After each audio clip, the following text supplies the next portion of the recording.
we've made the rounds. We continue, you and I, to make the rounds, off-season previews. We're very fortunate. People ask us to give our opinion on the team. We're here in Arizona. We cover the team professionally on a daily basis. And I think the most consistent question we get is, when is Trey Benson taking over for James Conner? Is it happening in August or September? When I got to get the date down. And I think it's pretty wild. Yeah, because we're fantasy enthusiasts here on this show. And I've been pretty steadfast in my opinion. Not only do I not think Trey Benson has seen any bulk share of the load this year, I think Michael Carter Jr., and I know you disagree with this, opens up the season as RB2. I like Trey Benson. I think he's got a tremendous future. I've been asking this team to take a back in the draft forever.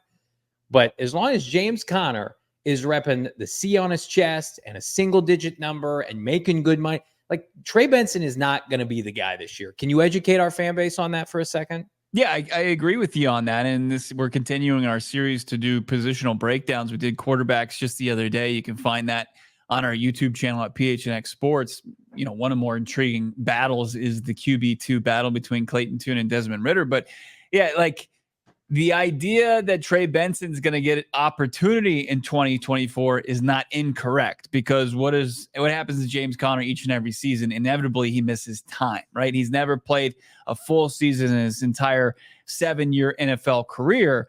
But the idea that he's just going to give way to a third-round rookie, 66 overall pick, Trey Benson, because, he's young, fresh legs, yeah, that's a bit of a naive take. Like, Trey Benson isn't just going to be gifted a role in this offense.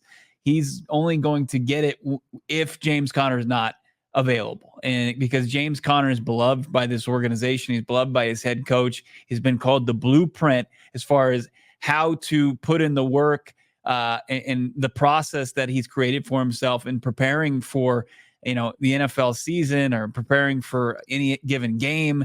Like, Jonathan Gannon loves James Conner, and you saw it pay off huge for him last season in James Conner's first 1,000-yard season, where he went 1040, and then he also had 7. What do you have touchdown wise? He had 7 rushing touchdowns for the Cardinals. Plus, you throw what he's done in the receiving game. His relationship with Kyler Murray is really tight. Like, James Conner is not going to give up this running back position if he's healthy this season. I mean, you think about what were the Cardinals' most impactful wins last year? They didn't have many. Dallas, Philadelphia, Pittsburgh. Those are 3 playoff teams, or 3 teams with winning records. Or did Pittsburgh make the playoffs? I can't remember. They did. Which is egregious. What was the common denominator in all those games? James Conner running the football. James Conner being effective, and should have had another victory ball against Seattle, which he had over 100 yards that game. A lot of people compare this to, and I think it's easy to draw comparisons to this. Like, oh yeah, remember when Zach Ertz was around, and then Trey McBride didn't get an opportunity, and then eventually took over and exploded last year. James Conner is still an elite player. Zach Ertz was done, and he's been done, respectfully. Like, James Conner could match what he did last year, and they would undoubtedly take that. James Conner's game, I think, has gotten better with age. He has never been the guy who's carried the ball 350 times in a year or had 300-plus touches. He's always been a guy who, let's give him about 60 to 70% of the touches, and he's going to do the most with it. And then there's going to be that 35% to supplement. And that's where Trey Benson's going to have to make his mark this year. Mm-hmm. Outside of, as you mentioned, the opportunity for him to start a game or 2 or 3, God forbid, if James Conner goes down, which does happen, there's an avenue for him to take some of that load off. But at no point this year, if James Conner is healthy and he's on the roster, is Trey Benson going to be listed as RB1? Never. It's even like he'd have to be the modern day Adrian Peterson, where we're sitting there in August and we're watching him put up about 250 all-purpose against the Denver Broncos in the preseason for anybody to even suggest anything like that. And I like Trey Benson. He was a tremendous player at Florida State. But at the same, James Conner is a full-grown man. James Conner is one of the most physically intimidating players on this team. And he has the immense amount of respect from everybody in that locker room, especially the franchise quarterback. Who has Kyler Murray spent, God, thankfully for this, the most time with this offseason publicly? It's been James Conner. Yeah. So that's your franchise quarterback. That's your best player on offense last year. They're tied at the hip. He's got respect and admiration and support from his head coach, this offense coordinator.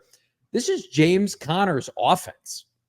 Like, it's not Trey Benson's offense. Check back in 2025. Right. And James Conner is the key to what they want to do offensively. He's going to set the tone, and he's also going to set up the ability for this offense to exploit mismatches and take advantage of some defenses that might be creeping up and stacking some boxes against this offense that's going to want to run the ball on first and second down and put themselves in third and manageable and move the chains. I mean, he ran for 5 yards per carry last season. He was unbelievable when he was available.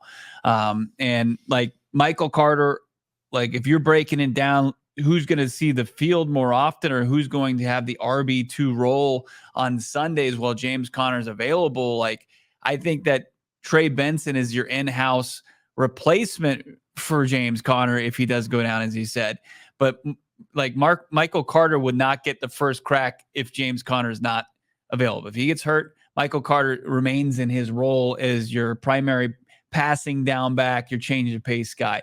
So like when you look at the Arizona Cardinals running back room going into 2024, and man, is it a extreme upgrade of where it was last year. It was like James Conner, and they brought in Marlon Mack at some point during training camp, and there just wasn't any. They had Amari Dermacado, who's still on the roster, and he's going to really have to make a case for himself, but I think he's mostly auditioning for other teams. The undrafted rookie free agent out of TCU last year, who had some nice moments, but it's just because it's loaded with James Conner, Michael Carter, and then the third round pick, Trey Benson. Plus you got DJ Dallas, whose primary role is going to be in the return game with the new kickoff rules. Yeah. It to me, it's a loaded backfield in the best possible way. But then again, like, here's another factor. Kyler Murray's legs are back. Like, Kyler Murray, I don't think he's going to be running as much as he did circa 2020 with Cliff Kingsbury, but that is going to take some yardage off the ground that otherwise would go to a running back. I think Trey Benson has every opportunity on this team in 2025 to be a top 10 fantasy back. I think he's worth a stash, a draft pick. I think people should be excited about him. There are too many elements this year, though, that outside of James Conner, God forbid, going down with a season ender, that just leads me to believe, like, as well as DJ Dallas there, just leads me to believe, like, he's just going to be a part of the equation, a small part right of the equation. Because I'm going to tell you right now, the Cardinals were 4th in rushing last year.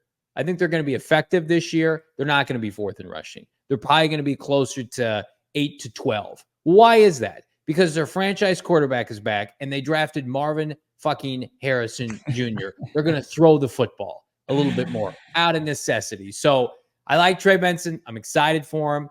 But I want to see James Conner put the bow on his time with Cardinals fans and his era of Cardinal football with a playoff berth. I want to see James Conner be a focal point for this team getting to the postseason. I don't want to see James Conner take a backseat to anybody this year. Yeah, and he I think he's earned that respect, no doubt about it. And there can be both.